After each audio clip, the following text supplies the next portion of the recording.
दोस्तों, एक ऐसी सल्तनत जो एक छोटे से कबीले से शुरू होती है। ना आर्मी थे, ना खजाना, ना बड़े महल, सिर्फ एक छोटी सी जमीन थी और कुछ सिपाही थे। लेकिन फिर बाद में ये सल्तनत 3 अलग अलग हिस्सों में फैल जाती है, एशिया, यूरोप और अफ्रीका, और फिर 600 सालों तक हुकूमत करती है उस्मानी सल्तनत, जिसे दुनिया ऑटोमन एम्पायर के नाम से जानती है। मगर ये कहानी सिर्फ ताकत या जंगों की नहीं है, ये कहानी है ईमान, बहादुरी और एक सपने की, जो अर्तुगरुल गाजी से शुरू होता है और सुल्तान मोहम्मद फातेह तक जाता है। 13वीं सदी का आखिरी का वक्त था। मुस्लिम दुनिया उस वक्त कमजोर और बिखर चुकी थी, और दूसरी तरफ से मंगोलों ने हमला कर दिया था। उन्होंने 1258 में बगदाद को बर्बाद कर दिया। जो शहर इल्म का मरकज था, वो शहर राख बन गया था। और दूसरी तरफ सलेबी बार बार मुसलमानों पर हमला कर रहे थे।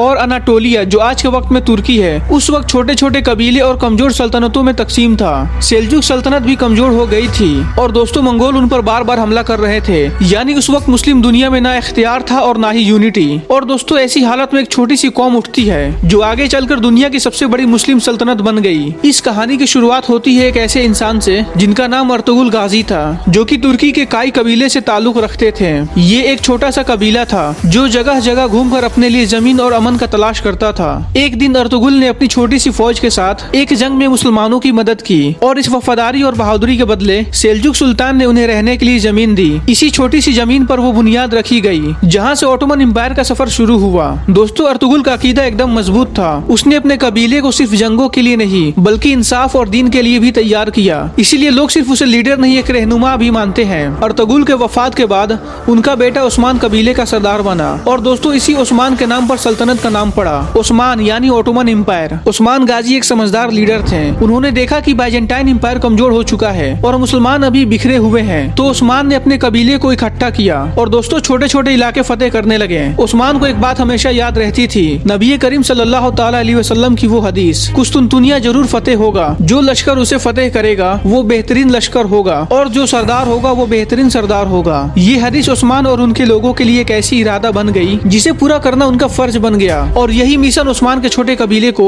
एक दिन दुनिया के सबसे ताकतवर एम्पायर बनाया। और दोस्तों, यही से एक नई सल्तनत की शुरुआत होती है।